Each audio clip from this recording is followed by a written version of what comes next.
Let me add myself. Hello, all.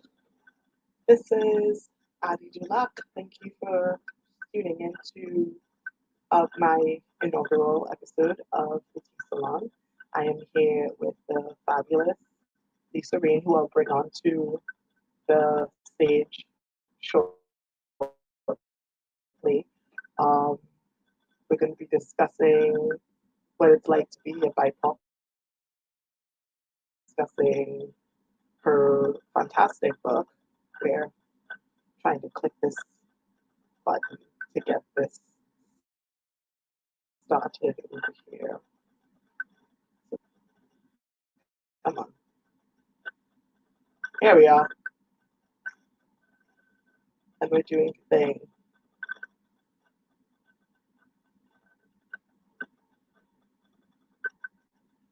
Come on now.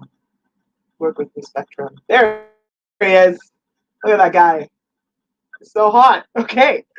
So without further ado, let's bring our delightful, exalted guest on here. I'm going to take him away for a quick second. I'll bring him back, I promise. And let's get Lisa Rayne on here. So, okay. There I Three, am. two, one. Okay. Adding her page. Can you hear me?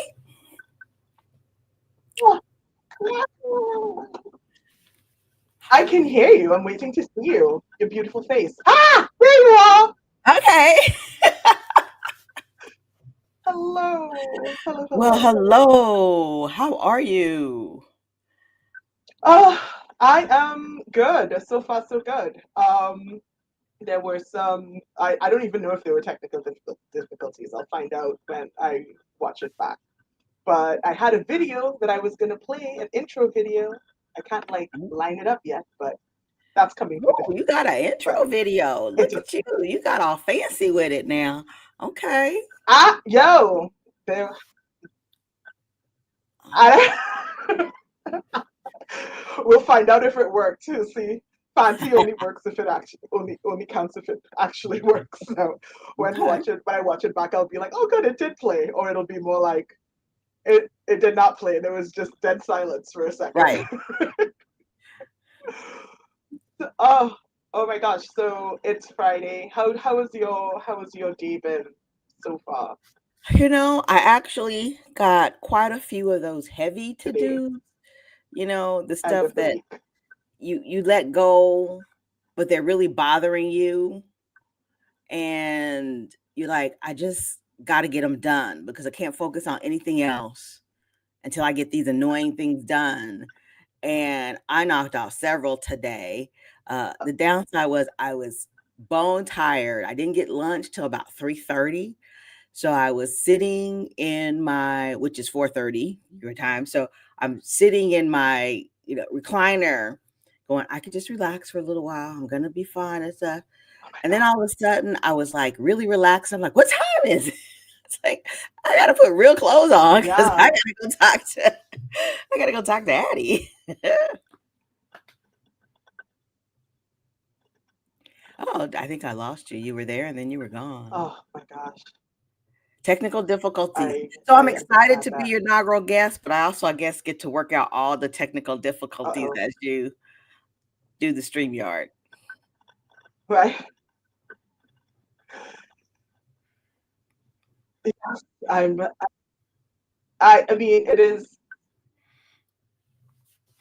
it's always tricky because the like, oh yeah, and then I'm like, I think it's okay, and then the day of course, Murphy's law takes hold. Everything that could possibly go wrong Right. will go wrong. But I'm counting no salt over my shoulder. Knock on wood.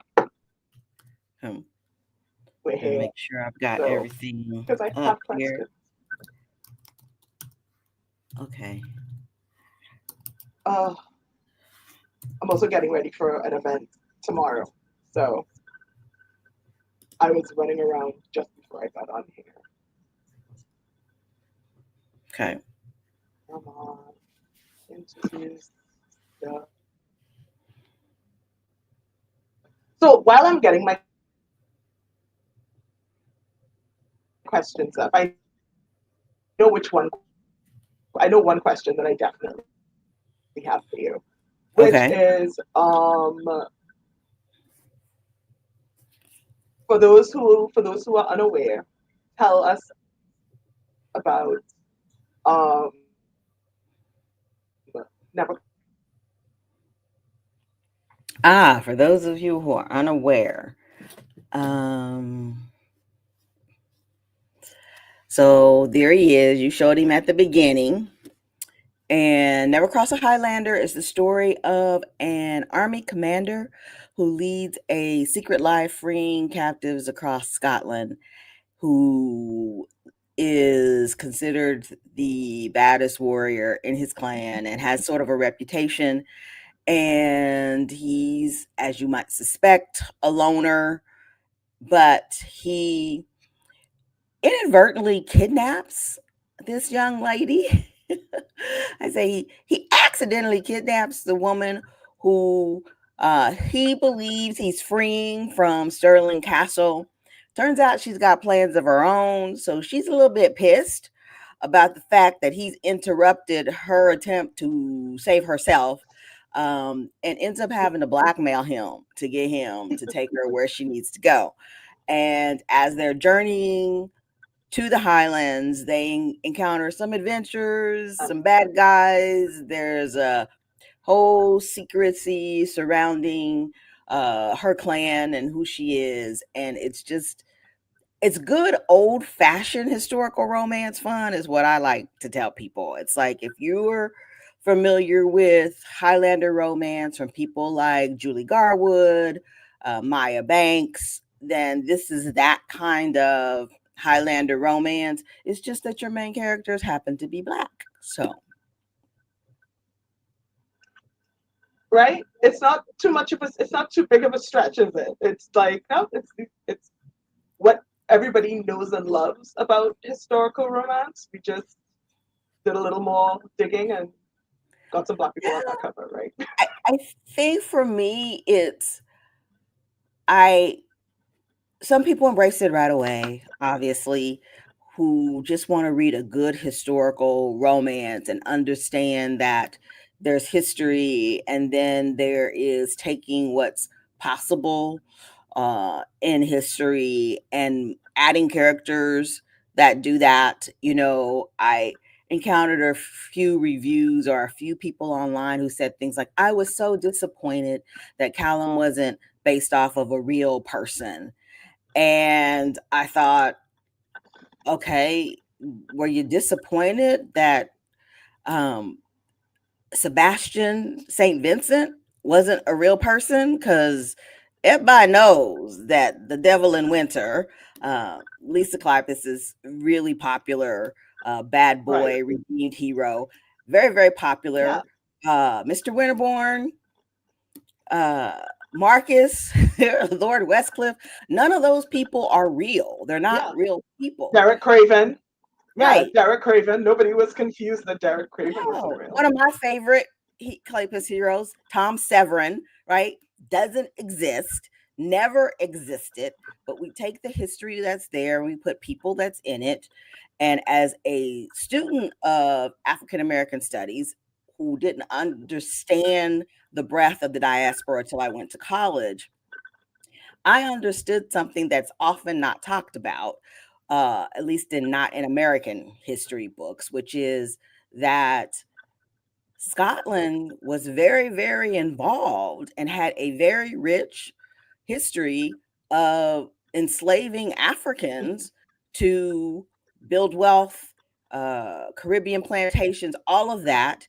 And there's actually some history that deals with Blacks that lived either free or as servants, they called them, but let's be real, they were bought by wealthy people to be servants in their home so they can display their wealth. They were enslaved. But okay, we'll stay servants, Right. right? Um, Right. and there Exactly. were other blacks. In fact, there's a few cases I found that I'm saving for later stories, of black people who were brought to Scotland by masters and then sued for their freedom, Mhm. because once they got to Scotland, they're like, wait, wait, wait, Mhm. right? Um, so I just took a little bit of what that Yeah. was and came up with these characters. And if you read the book, Callum happens to be an adopted son of this clan, but he was born in Scotland to a mother who was injured and found by a group of the McNeils when they were out, and she was brought back to the clan, nursed back to health, and became a lady's maid to the second son of the clan. And when she died, they basically adopted him and raised him as his own. So his cousin, he calls him cousin, his adopted Mhm. cousin is a white guy who is the future laird of the clan. So him and his buddy Einan, Right. go about. They, they argue like brothers. They have their moments. Yeah. But it's just it's just a fun story. If you like Highlander romance Yeah. and adventure and battle scenes and a little bit of sexy times, then this is a great book for you.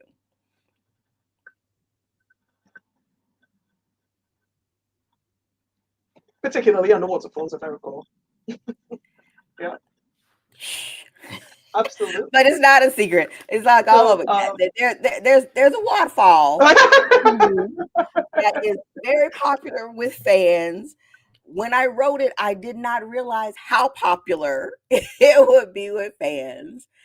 And then I don't get a lot of time on TikTok. that point in time, It's not a, right? big TikTok book, but in the early days when it first came out, I was pleasantly surprised that there were several readers who found it and were telling other people to read it, and they kept talking about the waterfall scene. And all they would say is, and there's a waterfall scene. That's all I'm gonna say. And I just cracked, like every time I saw one of those, I just cracked up. So yeah, there's a waterfall scene. That's all I'm gonna say about that.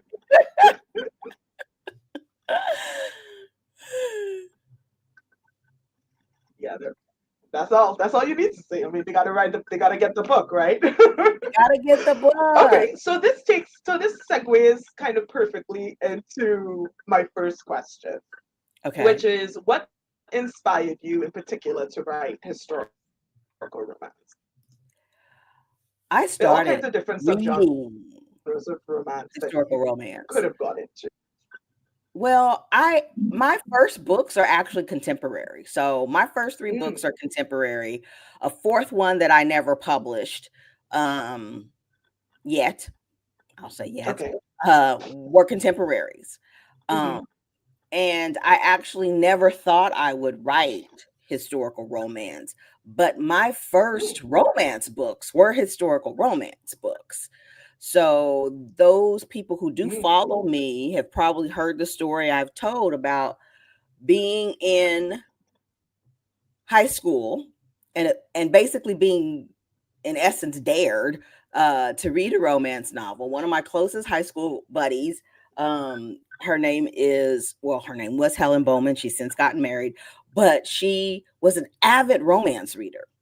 And like me, she always had a book, but most of the time her book was a romance book. And I want to say it was sophomore year, our lockers were close together, and I would rag on her about it, and I'd be like, "Hey, you always writing them romance novels, like really?"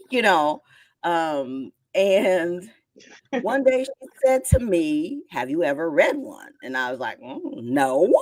Um, so so she said, "Okay, yeah. if I give you one to read, will you read it?" And I was like, "Yeah, okay, I can do that, right?" And what she gave me was Shauna, or some people say Shanna, by Kathleen Woodowitz. So I took that home Mm, and basically read it in a weekend and was hooked.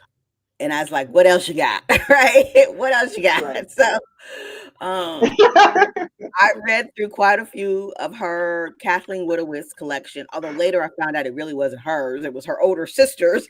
And she was swiping her older sister's books, um, and sharing them with me. Right, right, And right, right. from there, I Yeah, just yeah. kind of got hooked. And so for a long time, I pretty much just read historical Mhm, romance, and they were all by white authors. There was the Kathleen Woodowitz, the Joanna Lindsay's, the Cynthia Wrights, Rebecca Brandywine. Ooh, and like some of that stuff, like if you were to pick up now, let's just say it's not for modern sensibilities, but back then it's what we had, right? Um, right. Yeah. and I was Mhm, hooked. And so I stuck with historical romance for a really, really, really long time. And then about collegey time, I did discover, and after that, romantic suspense, became addicted to romantic suspense. So Nora Roberts mhm.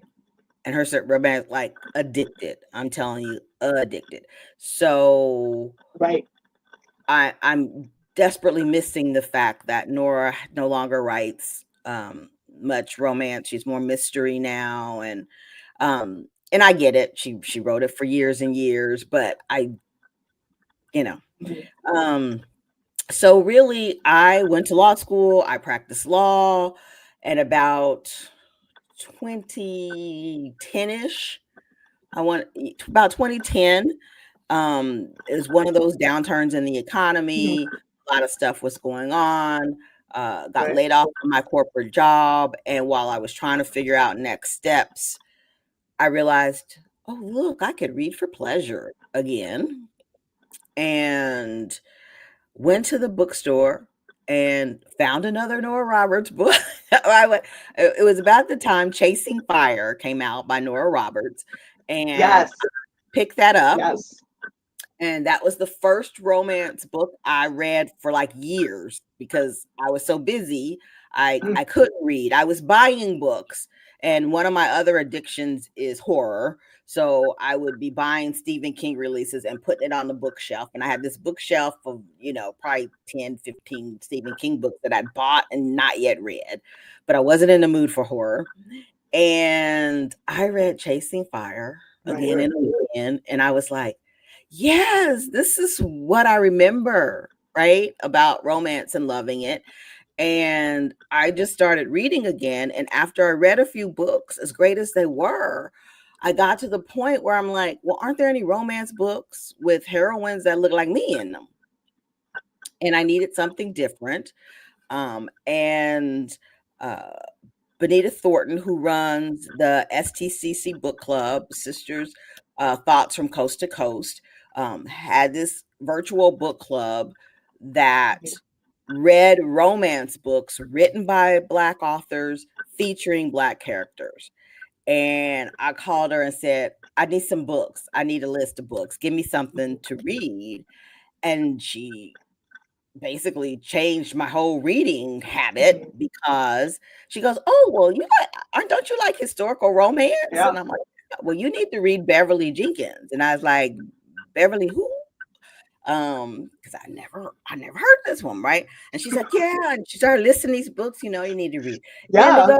She got Midnight, and she got da da. And I got my pen, and I'm scribbling, and stuff. And she goes, "What else you like to read?" It's like, "Oh, I'm more of a romantic suspense." Well, Beverly Jenkins, right? She's got a romantic suspense series. Well, okay, I'm taking my notes, right?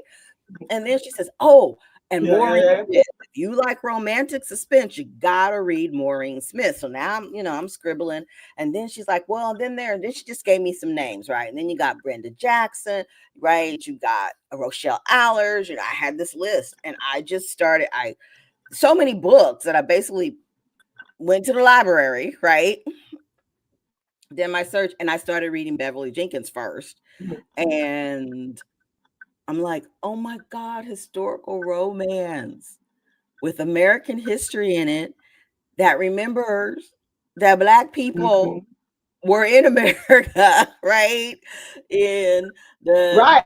1700s and the 1800s and that made me fall in love all over again with romance. And I ended up starting my own business and not going back to corporate after I had some time away. It was hard getting the corporate job I needed with my expertise and slowly wanting to go back to that sort of 60-hour a week um, patriarchy field types of practice that I was dealing in. And about 2012, I thought, you know, I could write one of these. And I remember thinking in college when I was reading them, I remember thinking as a Mm, comparative lit major, someone who read and wrote in multiple languages, I should write a romance, right? And so mhm,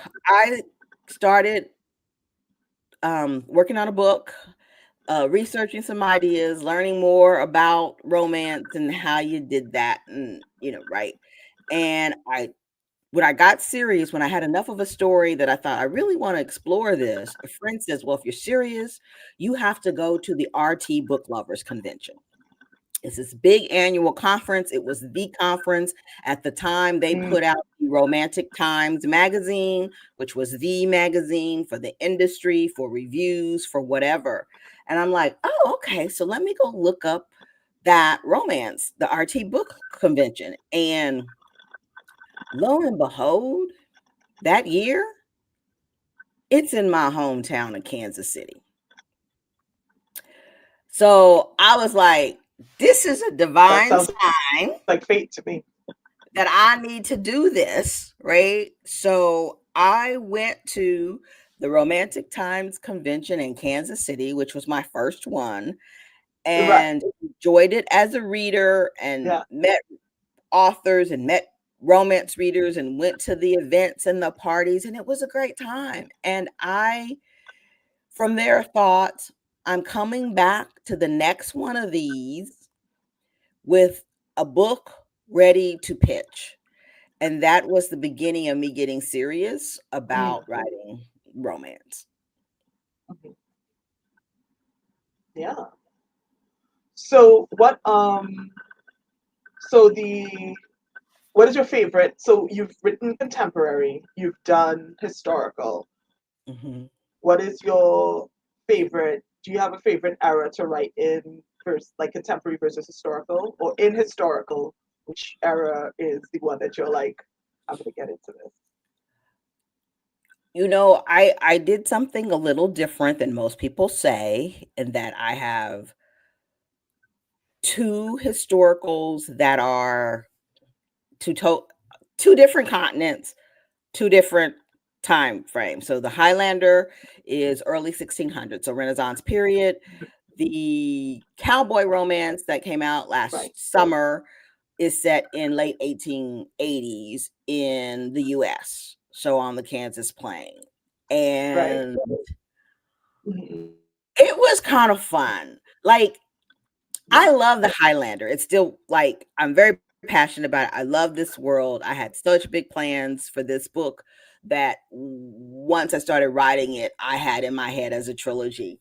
And it didn't work out that way for traditional publishing. But after writing the cowboy book,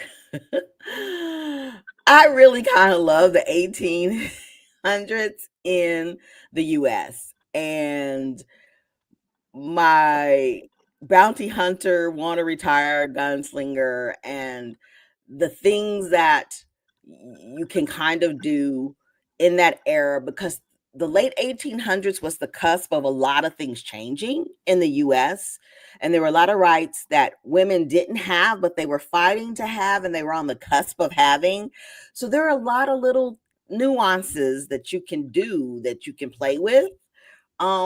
So it really is quite fun, but because I have a book that um I said be finished. Don't let Catherine know.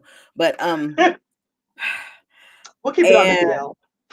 and It's Regency period, but I am Mhm. so in love with American Revolution, early American history things that my characters for my Regency are descendants of Black loyalists from the American Revolution. So I bring a little bit of Mhm. that American history over.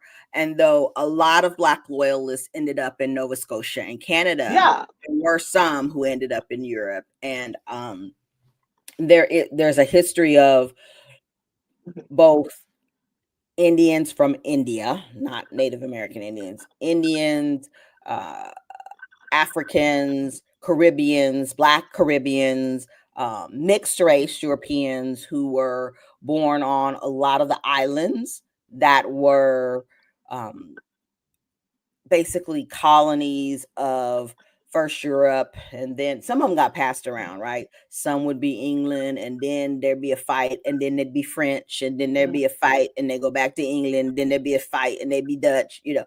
But we have these islands, Right.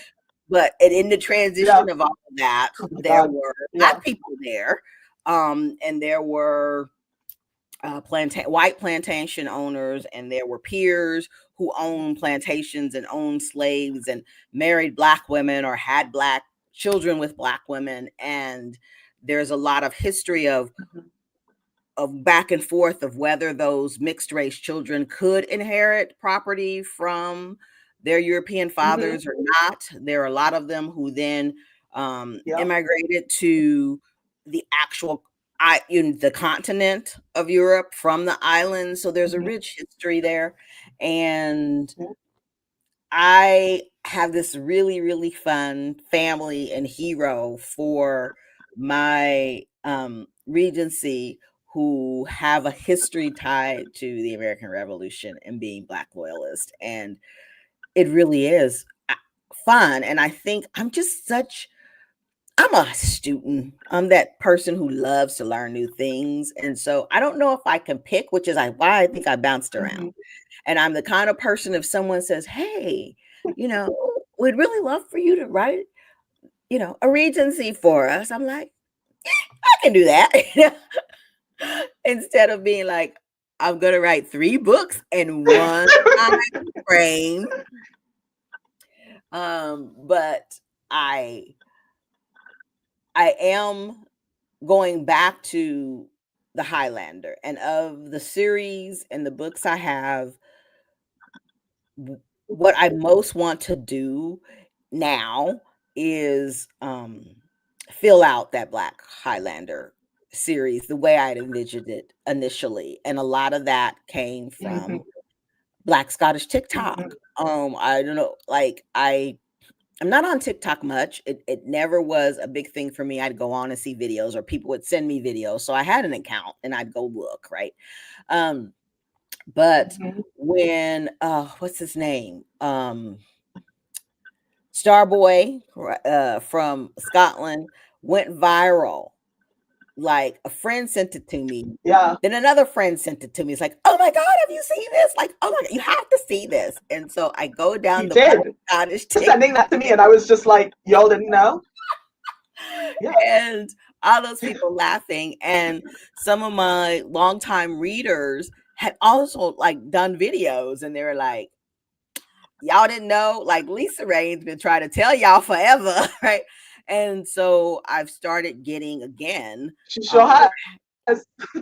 Yeah, and they're like, "Where's book 2?" And I'm like, "Well, the publisher didn't want book 2," you know? So, um, so Yeah. now um, so now with that excitement and that encouragement, that lets me know I wasn't wrong. People want this, right? So I've just gotta Mhm. find the right people who want this, and Absolutely. I'm Yeah. gonna give it to them. So that's a long way of saying I'm not sure I have a favorite, Addie, but where I'm most excited to do multiple books after I finish the one that I supposed to be finished, um, is to get more in this Black Highlander series. So And book 2 is another Black Highlander. So I won't say who, but I will say that book 2 is once again going to be 2 Black main characters. So I've had a lot of asks for Einan's book. And yes, Einan will get a book, but Einan must wait. I even know who Einan's heroine is, but I got to torture Einan a little bit more before That Einan can sounds have his good to own me. book. So, yeah. So if you Cool. read book 1, you know there's some angst in there because Einan and the heroine are not fans of each other. So there's a lot of drama between Einan and Callum and Elsa because Einan is not a fan. And so, yeah, he's not gonna be happy in book 2 either. So we got some stuff planned, but you gotta wait a little bit because I that have book 2 in mind, and that it's sounds that sounds two Black fantastic. main characters again. Yeah, that sounds like you got some awesome stuff in that pipeline going that way. So I know. Um, so one more question I had was, I know you started off. Did you, or rather, let me verify. Did you start off traditionally published, No, I started off or in did you start off? Because I know right now you're hybrid. yes. Okay. Okay. I So, what drove the choice to start off indie and then switch to traditional and ostensibly switch back? Because I think you said you wanted the Highlander, you wanted to keep that Highlander series on your own, if I yes. recall. So let's see. I went to the RT Book Lovers Convention, and I want to say that one Mhm. was early. Was that 2012 or early 2013 ish, somewhere in there? And I ended up Mm. entering the So You Think You Can Write contest by Harlequin. And at that time, Mhm. I read a lot of Kamani, but Kamani as a line frustrated me because that was a line with the Black writers and the Black characters, but unlike other line, they mixed them all together. So if you decided you wanted to subscribe to Kamani, you might end up with an inspirational book, a romantic suspense, a steamy desire type book, and historical. Like you never knew what you were going to get because they didn't divide that Black line by subgenre. Whereas all their other lines for the white characters Uh, were divided by subgenre, and you would only get a yeah. desired box or a historical box or a inspirational box. So I didn't subscribe. I would buy them individually, right? But I was a big fan of Desire. And at the time, that meant a lot of Brenda Jackson because she was the only Black author at that time writing for Desire. Mhm. So I went into the contest intentional about not submitting a book for Kamani because I felt that they should have Black people in all the lines and that Kamani should either be divided by subgenre or the Black people should be writing in the other subgenres. Now, they eventually got rid of Kamani, and that's what they do now, even though they've sort of wound back their lines and the category romance lines are sort of condensed, but they now have Black authors throughout each line based off the subgenre they wrote. But at the time, they did not. So I intentionally went in with an entry for Desire, and it was international contest at that time. You entered a first chapter, and then by looking at the first chapter, they narrowed it down to the top 50. And then from the top 50, they put it out there so that people could read your chapter, a comment on it, and you were given an author buddy or whatever to like help inspire you, give you advice, whatever. So I made it to the top 50 with that chapter of I had the book probably about 60%, over 50% written, but I only had the chapter because that's all you had to submit. And on a wing and a prayer, thinking, okay, we'll see what happens. And Mhm. once you made the top 50, you had the opportunity to turn in a full manuscript that was then going to be read by Harlequin editors to narrow it down to the top 10. I basically had a week ish to finish writing the entire book. And I basically killed myself to write the Oh my rest of the God. book in that time because I was determined I was turning the manuscript. Right. And it was harsh because there were a lot of people in the contest and people were dropping out. People were like, I can't finish the book. I can't do, like, if they weren't finished, there were people who were like tapping out because it was too hard to get it done. And I Yeah. pulled several all-nighters. I cried with myself. I danced at 1 o'clock in the morning to keep myself awake, but I was determined I was turning in a book. So I turned in a manuscript. It was my first fully written manuscript and made the top 10. So me being me, I'm like, ooh, another sign that maybe I can do this. And with that book, I did things like um, entered the Golden Heart the next year with that manuscript and got comments from judges at the time in RWA that said things like, this isn't a real romance, didn't like the female character. Well, the female character was black and it was an interracial romance. So I'm like, yeah, of course you didn't like it. And when I saw comments like, this isn't a romance, and they scored me really low, basically, um, it was already part of a really negative environment that I'd seen in RWA when I first joined. So I was not happy about that because it makes no sense that Harlequin made Mhm. this a top 10 book in their contest, but you're going to tell me it's not a romance. So um, I got caught up in sort of that Yeah. Like, negativity well, how to get here then? and did a few pitches through that next year.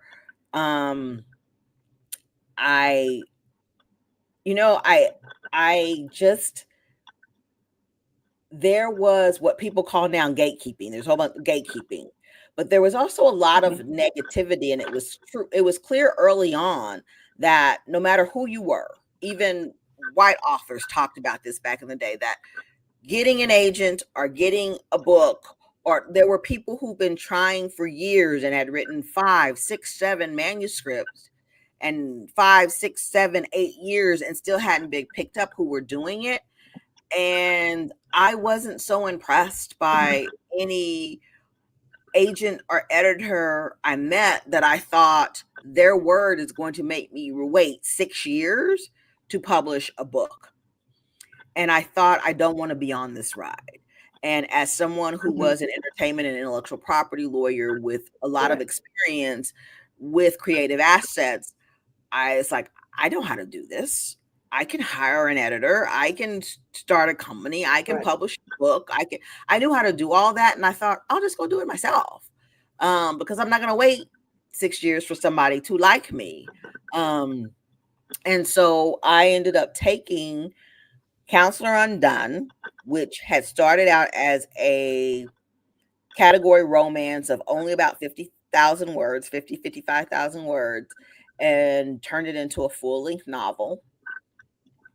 And um, as I said, even though, at the time you were supposed to get above 80 to final in the Golden Heart contest, until there was the one year they decided everybody had to have a score of 90 or above, and that happened to be the year I entered. I had above 80 but not above 90, so that was the year there were very, very few finalists, and all of that just left a really bad taste in my mouth. And so I published a few books, Mhm. sold enough to make PAN, which was the Published Author Network in RWA. Like you were unpublished and published, and to get to PAN, you had to sell so much and make so much money and all that stuff.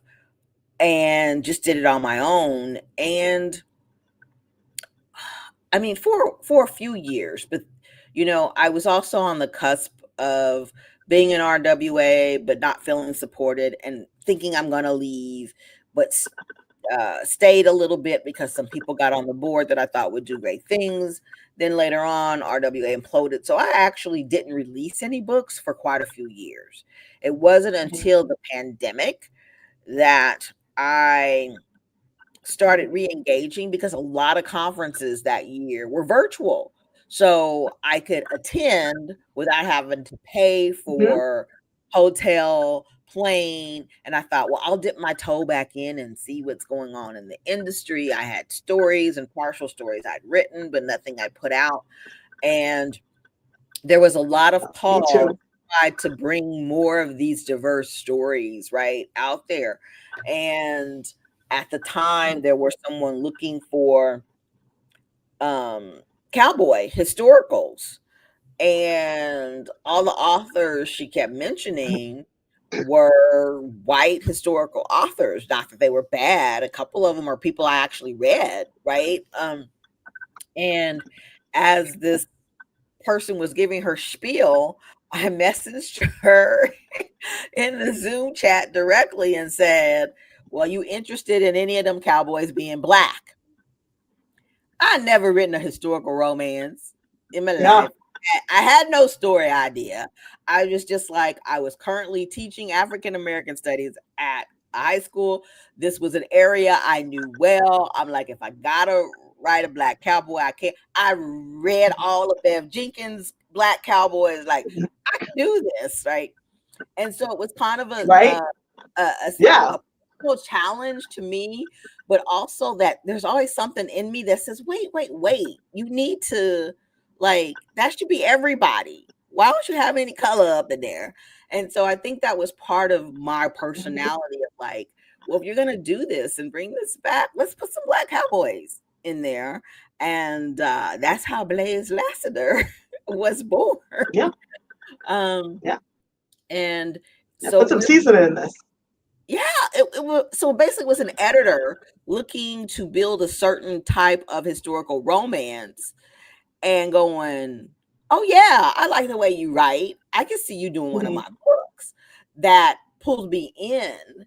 Mhm. And okay, here's the funny thing. I was contracted to write cowboy historical romances. That's what I was contracted to write. Something happened where an author Mhm. either didn't turn in a manuscript. Something happened where they dropped a book and they had a mass market paperback slot that they needed to fill, and the book was not going to get done. And so the editor messaged me and said, okay, we have this mass market paperback slot, but it's coming up fairly quickly, right? Do you want it? Now, I didn't say this out loud, but I'm thinking, is that a trick question? Like, you just offered me a print mass market Right. paper. Exactly. Yes, Yeah. yes. But the head of Yeah. that imprint knew and understood that at the time that she was publishing these cowboy books, cowboys weren't hot yet. She was just hoping to get ahead of the curve and bring them back. So she said to me, you could put the cowboy there if you want, but print, you want something you really can sell. And there's no guarantee it's sell, but I'll leave it up to you. I'll put the cowboy you're working on in there or something else, but I want something with the same kind of vibe, same kind of, because you're Mhm. doing an alpha hero kind of thing. So if you could write any historical romance you want to write, what would you write? And without thought, the first thing that pops out of my mind is I want to write a Black Highlander. Mind you, Addie, I had Right. no story. I had no nothing. Nothing. And That's all she okay. said to me is she's like, well, I can always sell a Highlander. So she was like, do you know if there were blacks in Scotland during that time? I'm like, trust me, there were blacks in Scotland. Yes, I know that much. And she goes, what's the story? I said, I don't know yet. So she said, okay, I come up with a story. I'll give you a week. Give me a story. Come up with a story. We'll see what you Mm, got. So I went like, oh my God, where are my history books? Where's my stuff? What am I gonna do? Right. And I took, actually, it was a little less than a right. week.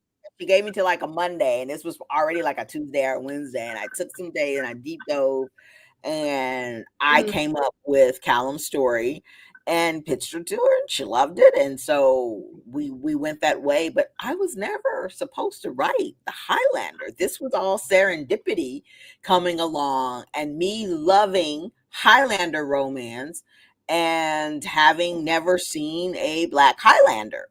And I desperately wanted to write a Highlander romance, and I desperately wanted him to be black. So that's mhm.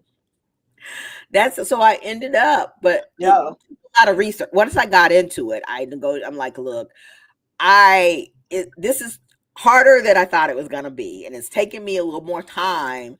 I need to switch these deadlines. I need to, in order to get this to you in time to do the print book, I need to finish the Highlander first, and then we'll come back to the Cowboy.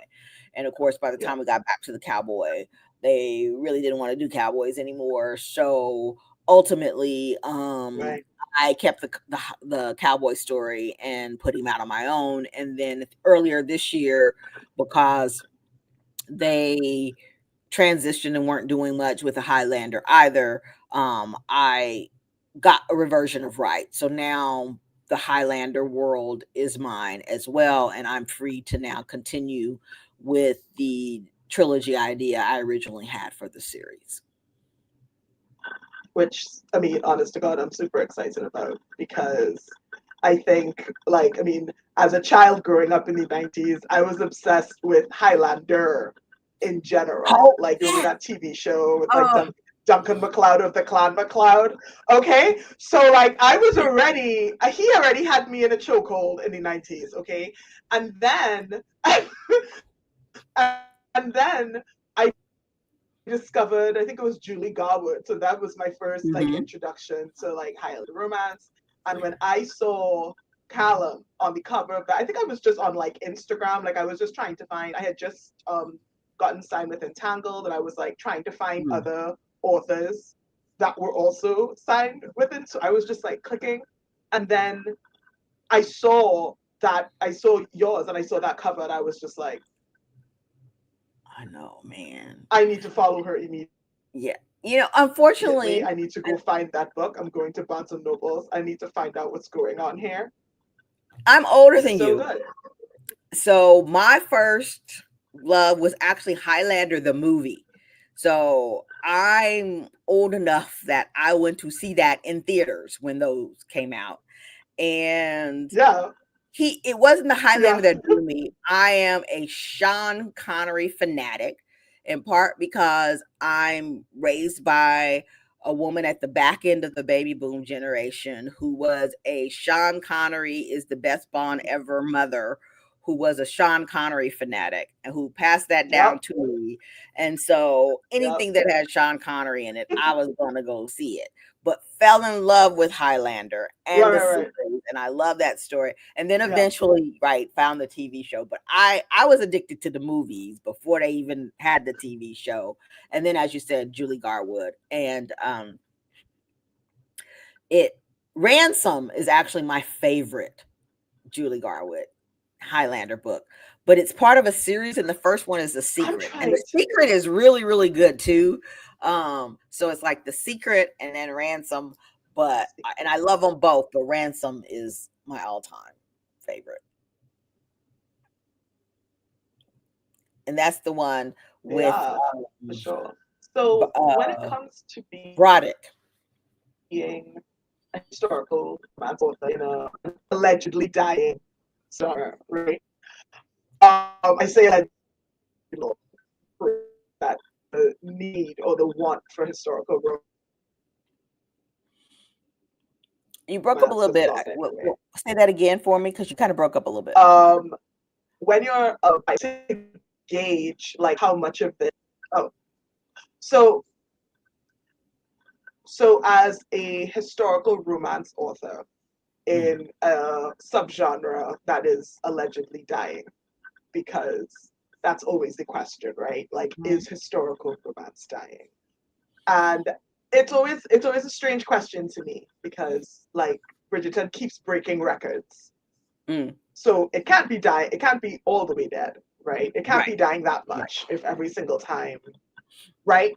right. But as a BIPOC author, I feel like it makes it a little tricky to then determine like how much of the it's always an uphill climb being an author. But when you're writing in a subgenre that's not getting what you are part of a demographic that Mm, also could potentially not be getting a lot of support. It's hard to tell how much of the pushback is because of the genre you chose to write into, or whether it's because your stories are BIPOC stories and you're a BIPOC, you know you're sort of an openly BIPOC author. Do you what has been your experience, and how much of shall we say like the struggle do you attribute to being a historical romance author or being a sort of a bi, if that question makes sense? BIPOC alone, and sometimes I hate to use that term Mhm. because it's like they like to lump us together, Right, right? And we're all very, very right, different. right. But when you Hmm. look at the percentage of books that are actually published, written by authors of color, we are a minuscule amount. Like Hmm. it's 5%, less than Absolutely. 5%, right? And of that, the ones that are actually Black authors is around one Hmm. something percent, right? So when you're looking at all the books published and you're only 1% of Yep, all those yep. authors, you're not going to get a lot of support. You're not going to Hmm. get a lot of opportunities. You're not going to get a lot of chances. Right. So then you put the story being told by publishing that historical romance is dying or nobody, it's not selling or what. Well, that's not what happened. They destroyed the sales in historical romance because they didn't market it correctly to the right subgenre. There was also a period of time where they tried to change historical romance, Right. and they went through this period where they got several contemporary authors to write historical romance using a contemporary voice, trying to pull other readers into historical romance. And it Hmm. worked for a time because people were curious. But ultimately, people who love contemporary romance wanted contemporary romance. And people who loved historical romance did not want Yeah, historical romance that read like contemporary not romance. They wanted historical. historical romance, right? So they alienated a big group of Exactly. authors. Right. And then they let the Hmm. tail wag the dog and allowed brick and mortar retailers to tell them that we're not going to shelve your mass market paperback because we want to change the size of our shelves. Like, hello, that's the bread and butter of historical romance. Having the mass market Right. paperback you can hold in your hand and stick in your purse and grab off the grocery store shelf. So you move away from a Hmm. best selling format to trade Yep. paperback, basically twice as much money and bigger than people want to stick in their purse. And from a business standpoint, that has absolutely Yes. nothing to do with the genre. Nothing. That's a business issue. And as someone who is a business lawyer and who does business Hmm. coaching and who currently is running a nonprofit that teaches college and graduate students how to do venture capital. Like, business is my world, right? And I I am so disheartened at what has been done to historical romance, but the reader still wants it. The reader still wants it, but finding what they want is hard because it's not being marketed in the right way to the right group of readers. And we all know, right? If you market the right book to the right readers at the right time, it will sell. Indies are showing that. And the fact that Yeah. indie historical romance is Mhm. selling easily, we know this is not about historical romance. This is about traditional Yeah. publishers having Yeah. seen they can make more money selling something else. So, in order to justify the fact that they don't want to put any effort into it, Mhm. what they're saying is it's not selling. Nobody's interested in it. And then they don't support it and it becomes a self Mhm. fulfilling prophecy. And everything's cyclical. We know it'll come back around. Right. Somebody will write a breakout Mhm. historical romance Yeah. and they'll go, oh, look, historical romance is popular again, when it really was just somebody who knew how to market the right story to the Yeah. right readers. But traditional publishing will come back around and they'll Exactly. hop back on the bandwagon and it'll be popular again. But right now, nobody can get contracts with traditional publishing. Nobody is getting the marketing support from traditional publishing. So that's where that comes from. But luckily, we all know that indie authors keep bringing the heat no matter what it is, because if it wasn't for indies, would we ever have gotten to monster romance? Like, Always. indies are going to lead the pack. Indies are going to keep it alive. And at some point, traditional publishing will come back Nope. around and figure out ways to You're make it on point. sell, right, in a way where they get to make a lot of money. And that's what they want. They want the opportunity to make a lot of money.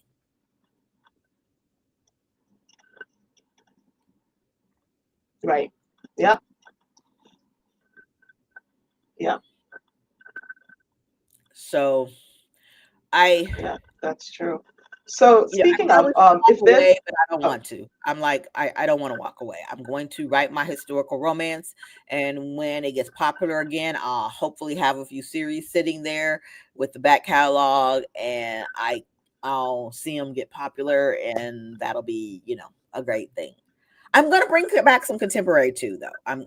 I've got a couple contemporary amen. that I'm like gonna Mm. dust out of my computer and try to get myself situated to the point where I can do, historical romance and a contemporary romance and a historical romance and a contemporary romance. Like, got to get it all situated and planned. And I put on Instagram and everybody said I'm, reset my planner, all ready for fourth quarter, right? And 2026. The goal is to get out at least two historicals, and if push comes to shove, maybe finish this contemporary that's Mhm. really, I'd say, more half done, because I feel like there's a lot of work to be done in the second half, but it's half done. So it's not like I have to write it from scratch. And I know what the story is and it's fun. And contemporary, I write a whole lot faster than historical. But we'll Mm. see how that goes. Mm. Okay, cool. So I guess this is like one thing where it always sends me on a rant. So I want to hear from you. Uh-oh. If you could wave a wand, what is a misconception? I know, right? If there was a mis if there's a what is a misconception about historical romance that you wish readers were more aware of? That they were aware that it's not actually like this, it's something else. That black people weren't in the Regency, the Victorian area, or any of these other areas that people been putting black people in. Um, I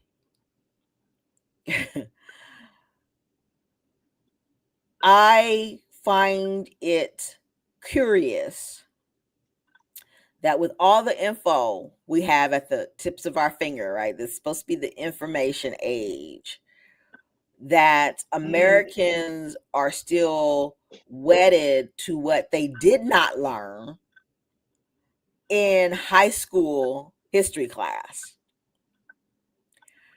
We are so ignorant as Americans of what really has gone on in the world in past history, that we are shocked and surprised by a lot of things. And in my author's note to Never Cross a Highlander, I mentioned a book called Lies My Teacher Told Me, right? Everything your American history book got wrong, that I suggest Americans who are looking to understand how much they were not told in American history can start.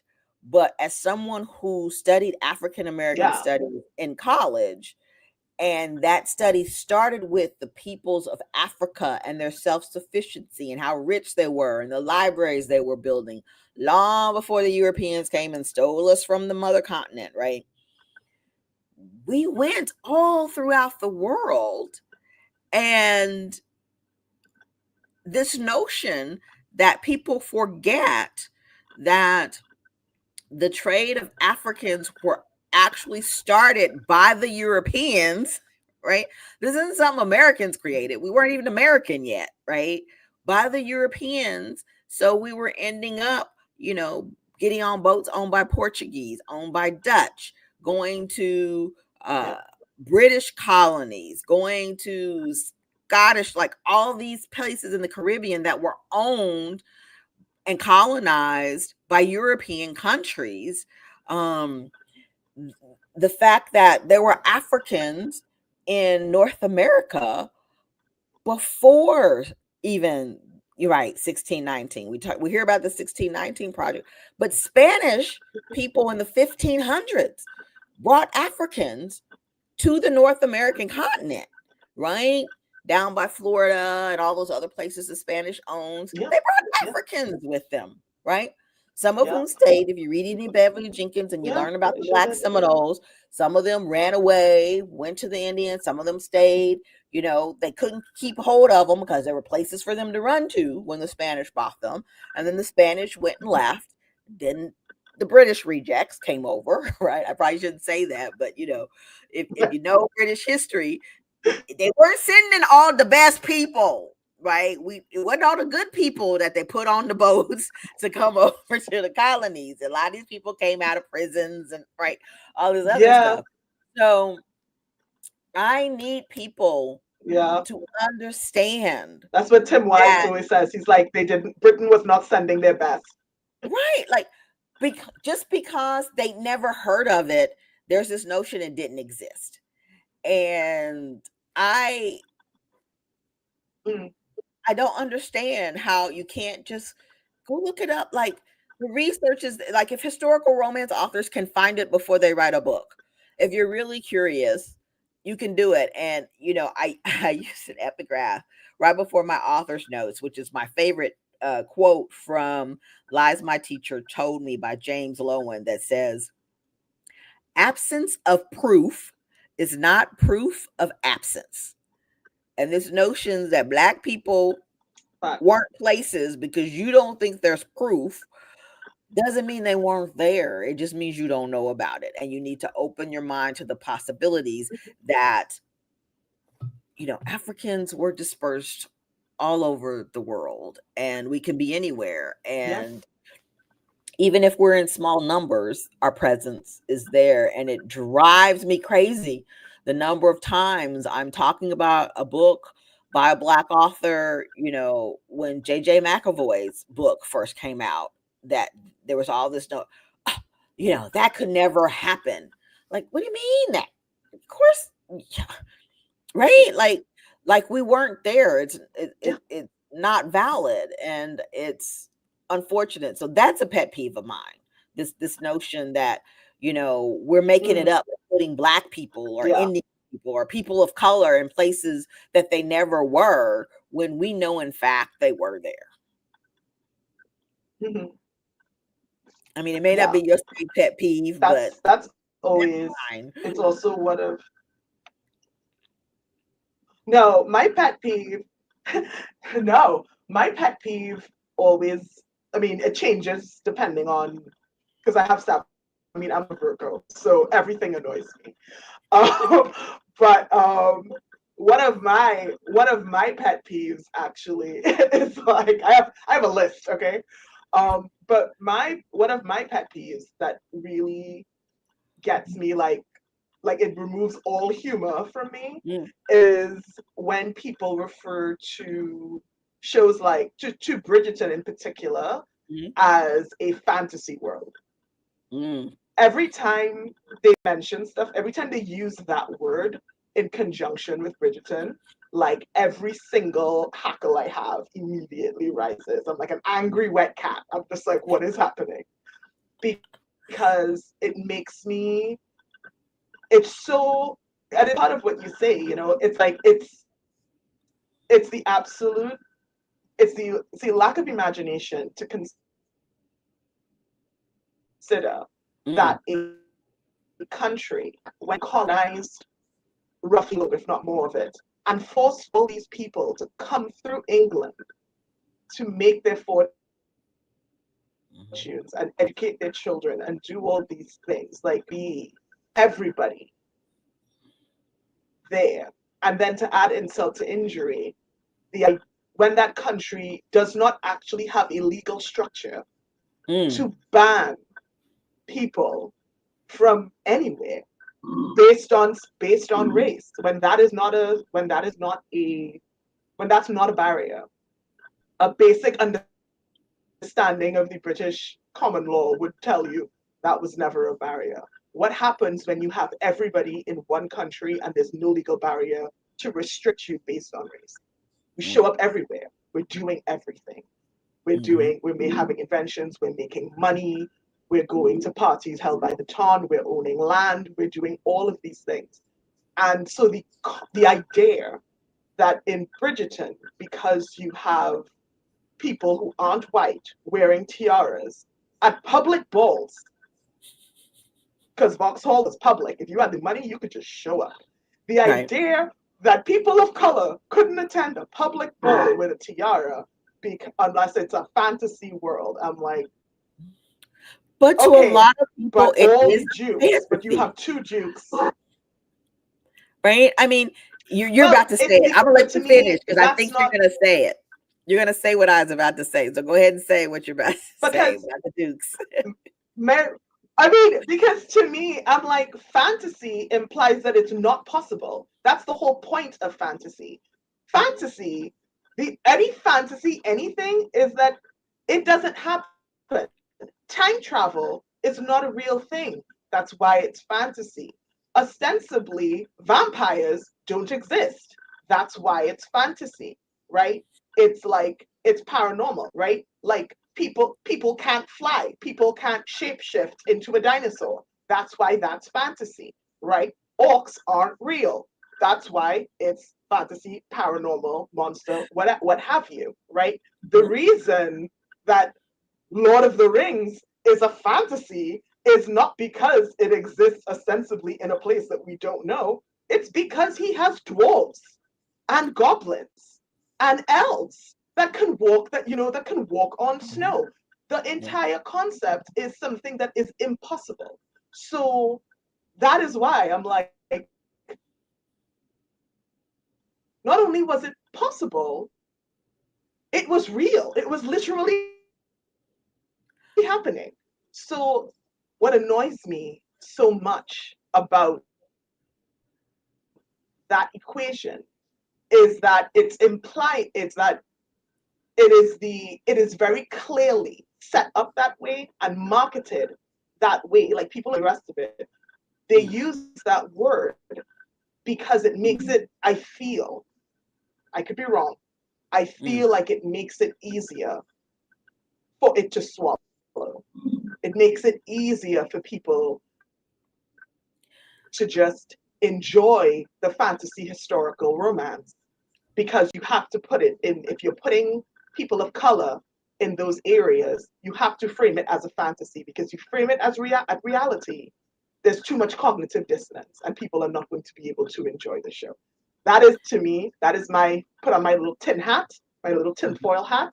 That is my conspiracy. That is what I feel Yeah. is And behind that kind of marketing, because that word yeah. choice to me is very specific. But it's also, I get it. Like, okay, like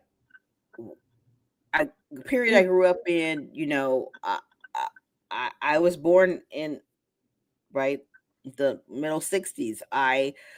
I've seen a lot of the dregs of what was being fought for in the civil rights movement.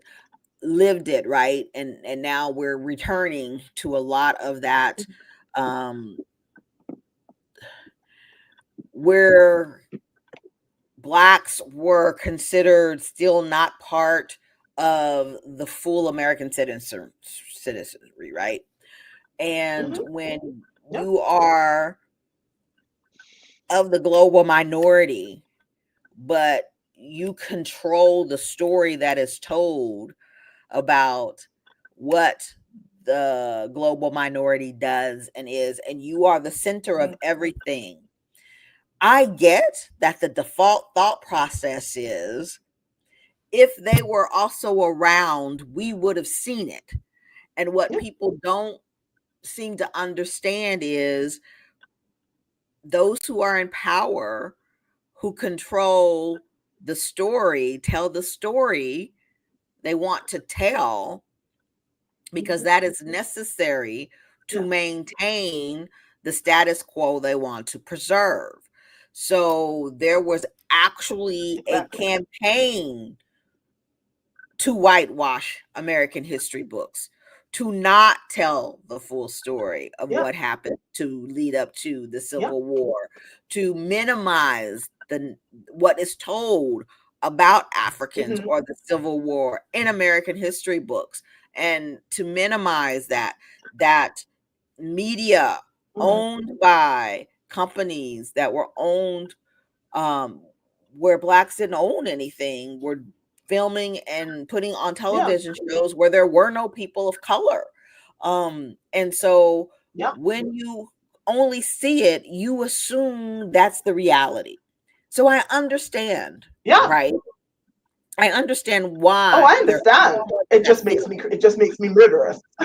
but it is Yeah. cringeworthy. And I think for me, the thing that really gets me is that in the last 5 years, right, pretty much from about 2021 till the middle of this year, into last year, into 2024, middle of 2025, we were getting so many great Mm-hmm. books by authors of color for historical romance, right? We have, the Luna Sisters series by Liana De La Rosa. We had, one of my favorite Beauty and the Beast retelling, The Beast of Beswick, Amelie Howard, JJ McAvoy had her Regency books come out. You've had some Regency books come out. I Mm-hmm. had the Highland. Like we were starting Liana to De La get Rosa. someone besides Miss Beverly Jenkins. She's the queen. We adore her. We love her. But she said it over and over again. She can't write them all, right? She can't write enough for all of us who want to read them, and she can't write them all, right? And it isn't lost on me that right about the time that we're getting a foothold of more authors of color writing historical romance, that traditional publishing has decided nobody wants to read Mm-hmm. historical romance anymore. I, I read a lot Mm-hmm. of police procedurals. They say there are no coincidences. Maybe it's a coincidence, but I'm not, I don't know. I'm not saying there's a conspiracy, but Right. it's just I'm like, I interesting. don't want to be a conspiracy theorist, but that looks fishy to me.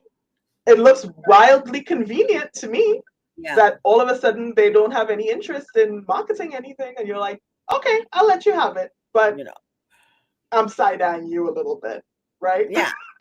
So, and Yeah. I'm Yeah. like, Fair enough. a lot of those authors are going on to write romantic fantasy. Some of them are now going to do some contemporary, and I get it. Like, you have to go where, if you still have trad Mm-hmm. publishing where they want to take you, but it's sad. It's sad for me.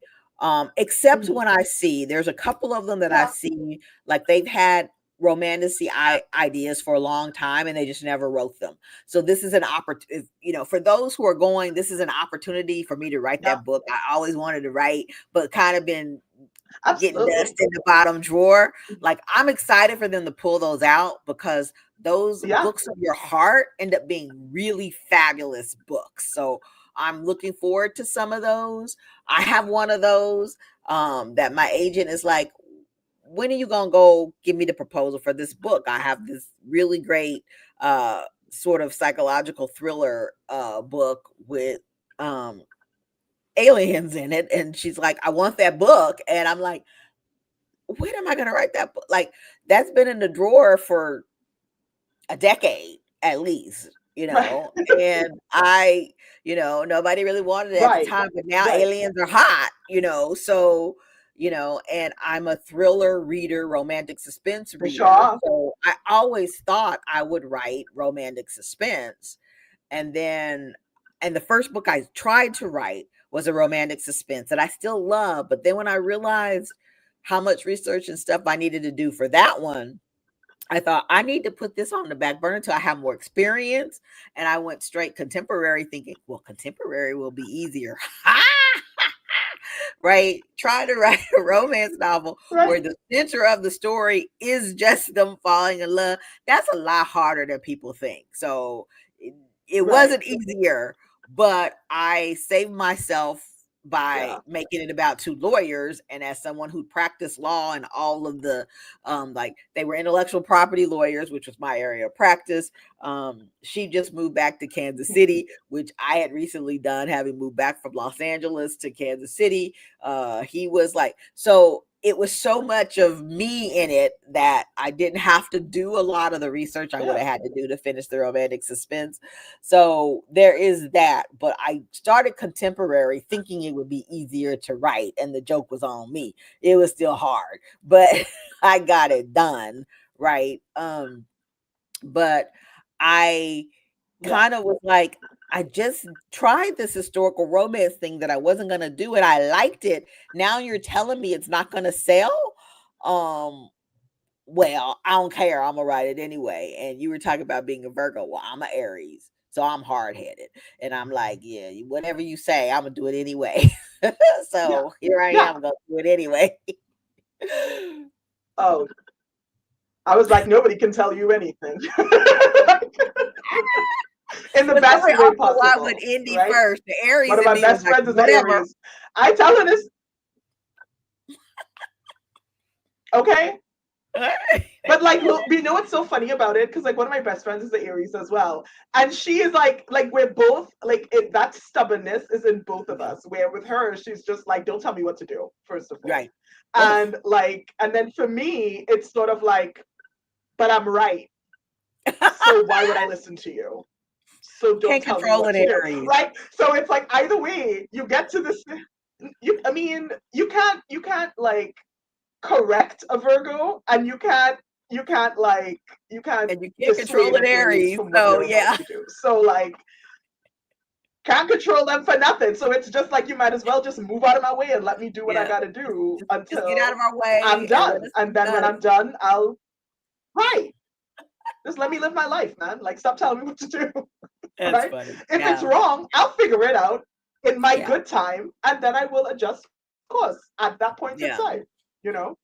So so what is your so I think we're coming up. Yep, we got like I think we're like 10 more minutes. So what can readers expect from you next? Like what's the next thing that's coming out? The next book that's coming out. Okay. I because I missed the deadline.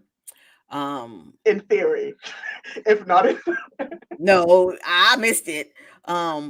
Life was like, I had some really rough patches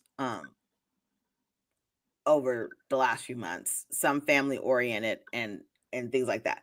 But sometime soon, hopefully, when I finally stop dickering with this and turn it in, I'll get a date for the Regency romance. And then Mhm. I have decided to put it at the top of the priority list. I was going to write the cowboy book next, but I'm going to write book 2 in the Highlander series. And I've tentatively mapped Mhm. it out, hoping for probably mid to late summer of Mm. 2026 for book 2 in the Highlander series. So next from me, for sure, is going to be a Highlander book and a Regency book featuring my descendants Sounds of Black bad. loyalists. So, well, actually, I guess not quite descendants because the father's still alive. So the father's a Black loyalist, and the hero was born in England, but he still Yeah. got some issues with society because they all know that his father is an African who came from them traders over across who wanted their independence. So, right, there are people not real happy Right. with him. Um, Yeah. so those two things, and then I have a contemporary that I actually I have an agent now, and I'm shopping collabs, but within the collabs with another writer, but within that I have eh, I'm a sports fanatic, so I have what would probably be called a sports romance, although my romance with athletes are Okay. about more than the sports, right? So I have a football book that was supposed to be a series that I didn't finish the series because I kind of stopped writing, right? But I have a book that is about an ice dancer and a figure skater. And it's on sub right now to a couple more people, but over the year when I first started, it's one of the books I try to push to trad early on, and people were like, "Well, can a ice skater be alpha?" And they didn't understand the sexiness of a male ice skater. And I'm like, you people obviously don't watch the Olympics because what ain't sexy about a man who can hold you over his head with one hand while skating on ice skates, right? Like, well, whatever. Just And the legs on those men. so I was like, okay, fine. So I ended up doing an anthology where I got several authors together and we did a short for the Summer Olympics. And the concept was these were Mhm. female athletes who went to the Olympics and found love. And so it was a series. And then when the anthology was done, I put mine back up and it's called Runaway Heart. So my heroine is a track athlete. And I'm a track, or I was a track mom till my daughters both graduated. And then we did that with the tie-in with the Summer Olympics of that year. And then we had planned a Winter Olympics version, right? And so but two of us finished our stories and then the other was were like, yeah, we can't do it anymore. So we ended up not doing it. But my concept was we would continue to do all these international type sports arenas, but we would focus on female athletes. And at the time, that wasn't popular. Nobody was doing. Now, sports romance has all blown up, right? Um, but I still love this story and decided I'm going to turn the short, I'm going to turn the novella into a full length novel. And I've decided because I've dickered around waiting for somebody to take this book, and right now they're like, ice skating is the market is saturated. Every time I hear that from an editor, I think, oh, you poor people. Like, there is no subgenre of romance that is saturated for people of color because you ain't published enough books in it. So if you're tired of reading about sports romance with white people in it, maybe pick up First some of all, by and second black of people. all, ice skating. I'm like, yeah, The market is not saturated. yeah, So but I've also like ice decided, skating or hockey. no, Yeah. and I love skating. So I was always watching ice dancing, figure skating, all that. I love it. So um I've decided I'll see what Yeah. happens. I'm on submission for it, but I've decided I love this There book are a lot of enough hockey romances, but I've that never heard of ice skating one. if if these last couple of people who are looking at it don't take it, I'm going to tell my editor, just don't worry about it. I'm going to do it as an indie. So sometime in the future, my next contemporary book, I Mhm. just don't know if it's going to be indie or trad published, will be about an ice skater and an ice dancer. So we'll see how that goes. Okay. Somebody pick it up, but I Okay. don't know. Yeah. Fingers crossed. Fingers, arms crossed. Yeah, So we right. got a Regency. We got the second in this fantastic. I'm like, hold this. Let me put this bad boy up here again. Hang on. Let me see if I can do it one more time. Get him up there so y'all can Working in feast your eyes on technology. this dude. I swear to God. work the technology. It's also like I feel like yeah, there he is. Yeah. So there's Yeah. gonna be some more of this. I suggest you read it. You have Yeah. until next year to get it sorted out. So Yeah. I And get suggest this one, you I pick up write this book, and if standalone. you There'll haven't be already, links in the world, but I give don't it a do good gander. cliffhangers or And any of that stuff. hopefully So it's coming each next year. novel is a complete novel because I don't do cliffhangers or stuff. In part because I don't like Mm. cliffhangers, and every once in a while I pick up one, and a few of my author friends, I've read their books, and I'm like, you didn't tell me it's a cliffhanger. Like, it's like now I gotta wait a year. Oh my But god. right, so it's standalone linked books in a series, but Callum and Elsa will be back. They just will be side characters in this. They won't be the main characters, but Yeah. we're still dealing with the McNeils, and we'll have to revisit the Connerys, and there's another clan that gets kind of caught up in this too.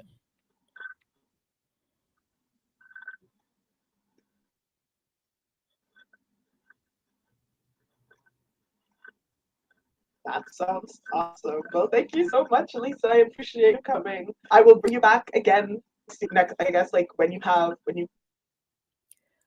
Yeah.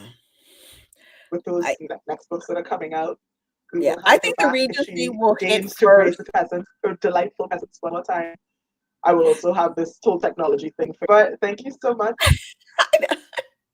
Thank you for having me. I enjoy it. I think the Regency will be next, and we could talk more about Black people in the UK. But I had a lot of fun, and I'm really honored to get to be your Ah, first guest here on the Tea Salon. that's right. Actually, we're going to be able to talk about, yeah, we'll be able, I think you're seated next to me at Steamy You're Lit. right. I am actually. I am next. I'm seated next to you, so we can chit chat then. So, and that's where they can find me. So I'll be next up is my Yeah. next conference is Steamy Lit Con and Anaheim, and then I'm at the Yep. Toledo Public So Library FYI, Romance Con in November.